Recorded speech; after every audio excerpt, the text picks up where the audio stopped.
All right, we are live. Hey, how's everybody doing? We're going to live. I just wanted to talk about the topic of today, which we're going to be talking about the conscious community and their harm on the Black community. It's so weird that so many people actually believe that these individuals are going to actually do something to improve the quality of life of the average Black person in America, but that's not the case at all. But they do come in that name as if they are going to be doing something to assist Black people, but they're not. So I just wanted to kind of go over some of the stuff. Like, we've been through this before, and I think it's important for us to continue to make sure that we understand how this keeps happening again, because this has happened before. It's going to be the same road. It's always the same breadcrumbs they leave behind. So I did want to kind of go over some of the stuff here that has been going around YouTube, but also just some you know actual things that have been happening. So if you've not been been on social media, you've been doing your own thing. What's been happening, why I think this is important, is what's been happening online is that Dr. Umar Johnson came out and said that he is broke and that he is about to lose his school because he basically I spent all the money. I mean, what else would he have done with the money? Anyway, so he's coming out saying that he needs the community's help to pay some of those bills that he racked up. But no, nobody else racked up those bills but you. But everybody is like coming to him like what are you talking about, that you want us to help? You've collected millions of dollars, and mind you, Dr. Umar is the same man that came out years ago and called Black people trifling. So now trifling Black people need to help you with your, self-righteous school. No, thank you. I'm good. I'm good on that. But here's the thing. The important thing is that these types of things continue to happen. And I don't understand. All I keep hearing is that, oh, he's a great orator. He's he can speak really well. What does that have to do with him and his results? Because he's still not producing any results. So why are you still listening to him as an orator if he's not producing any results? So those results should be as good as his speaking skills, yeah? So if it's not, then that would be incumbent on you to say, hey, what two things don't match? You remember the matching game in kindergarten where you match one thing with the other? Do his words and his actions match? They don't match? Okay, so then why are we all still stuck on in this like days of Umar Johnson? Like, why can't the Black community just let this man go? And not just him, but people like this as soon as they come up. All right, so let's get into it here. Um,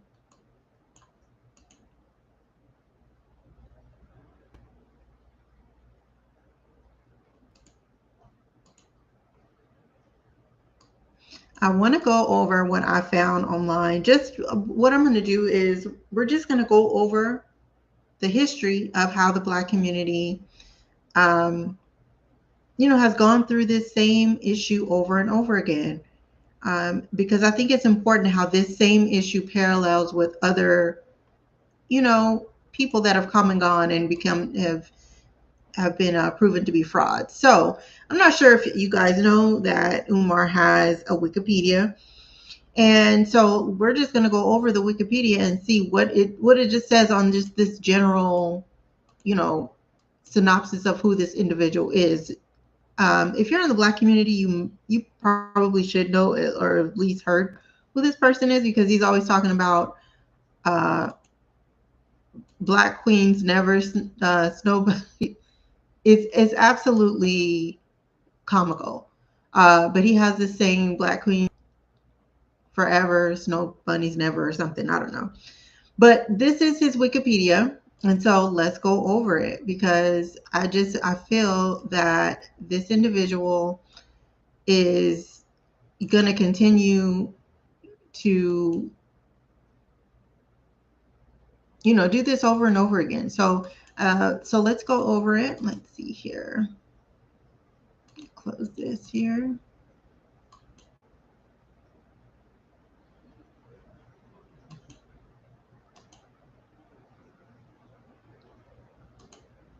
All right, so it says here Dr. Umar Rashad, all this name here. He was born August 21st, 1974.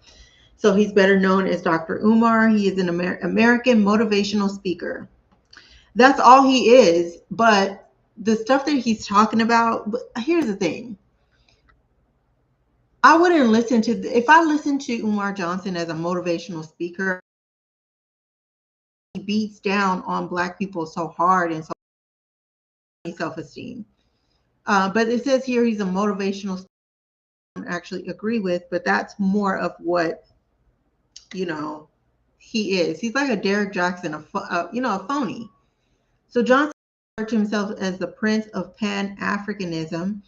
Johnson received dual Ghanaian citizenship this year in 2025. So it says here that his early life and education. So Johnson is a native of Barbara Shoemake, and his father is Jamal Johnson, a U.S. Marine veteran, and his stepmother, the late Bernice Elizabeth Dawkins Abdullah Johnson, was a preschooler. Umar was educated in the school district of Philadelphia, where he attended the Tanner G. Duckery and George Meade elementary schools. Afterwards, he attended Dimner Bieber Junior High School, where he graduated in 1988. He then attended the Scotland School of Veterans Children, where he received his high school diploma on June 6, 1992. Johnson graduated from Millersville University before graduating in 2012 from the Philadelphia College of Osteopathic Medicine with a Society in Clinical Psychology. Okay, so here's the thing. I have, you know how Umar Johnson is supposedly, this educator, which he has not really educated anybody, but he's supposed to be an educator. Okay. Here's to me where my spidey senses like spring up, because if you've done any type of research into the occult or any type of research into parapolitics, any type of research into COINTELPRO and how our community has been co-opted. If you have done any type of research on that, you would know that a lot of this is always typically a military operation. And so it really concerns me that he has, not only his dad has been in the military, which a lot of the counterintelligence cutouts are military, like their parents were in the military. And then a really good book about this is Program to Kill, and then also Weird Scenes Inside the Canyon, where there's countless of cutouts put in different parts of society to focus on behavior modification of said group, whatever group they're being implanted in, whether that's white hippies or the Black Panthers or any type of movement that the government doesn't want. They put in their operatives to do what they want them to do. And it's typically a military operation. And so it concerns me. It's just concerning that nobody is actually looking at that. And people will kind of touch on it, but it's very interesting. And so I just wanted to also take a look at some other stuff here. Let's take a look at this video of this guy. I'm going to share this video here. And his name is, the name of his YouTube channel is Basic Black Podcast. And he, so we're going to just hear his take on this Umar Johnson situation. And we're going to commentary on this. the Basic Black podcast. Thank everybody for the kind words and the well wishes. And yes, this is a new endeavor for me. As you can see behind me, I'm actually getting the podcast studio desk together and kind of switching my office around. So I'm a little unorganized at the moment. Soon I'll have things back together. But thanks everybody. I really do appreciate you. I really feel like in this space, we really need to make the most of it. Dr. UMAR is just the tip of the iceberg. What brought me to this point of actually making these type of whistleblower or whatever you want to call them, type videos is 5 years ago. Personally, I had to be my own advocate and have a whistleblower case against a therapist. She wasn't licensed. It put me on ABC News 3 different occasions in 2020, 2021. I'll throw the link in the video in the bottom notes as well. But it's something that's really passionate to me. We have people that look like us that come into the public trust and they grift off of us.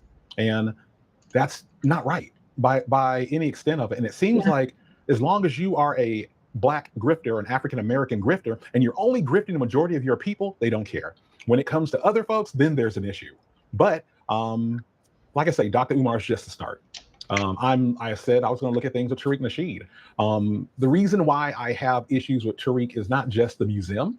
I look at it as more of being, I question his profiteering off of political means. For the longest, he spoke about don't vote. We need our tangibles, this trick bag. And he spoke everything bad about every politician going back to when, even when Hillary was running,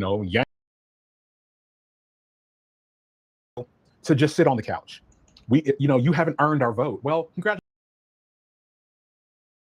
So I've always had kind of a bone to pick with him because he stays very insulated in his groups where he has opinion. I do agree there with that. We can't just sit on the sidelines and act like our vote doesn't matter.